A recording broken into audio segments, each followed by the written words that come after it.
magbasa at makinig ng mga makabuluhang bagay. Ang pagbabasa ng libro ay palaging mayroong mabuting maidudulot na kapagbibigay ito ng karunungan, saya at inspirasyon sa ating buhay. Kaya ipinapayo ko na mas makabubuti na bawasan mo na ang pagsubaybay sa buhay ng ibang drama sa TV, na kung pag-aaralan mo ay mas marami ka pang oras na nasasayang sa panonood ng mga komersyal kaysa panonood ng mismong palabas sa TV.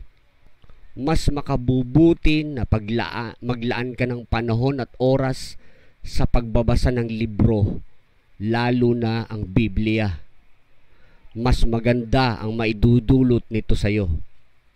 Ang sabi ng Biblia sa 2 Timoteo, Kabanatang 3, talatang 16, ang lahat ng kasulatan ay kinasihan ng Diyos at nagagamit sa pagtuturo ng katotohanan, sa pagtatama sa maling katuruan, sa pagtutuwid sa likong gawain, at sa pagsasanay para sa matuwid na pamumuhay. Ang lahat ng kasulatan ay kinasihan ng Diyos at nagagamit sa pagtuturo ng katotohanan, sa pagtatama sa maling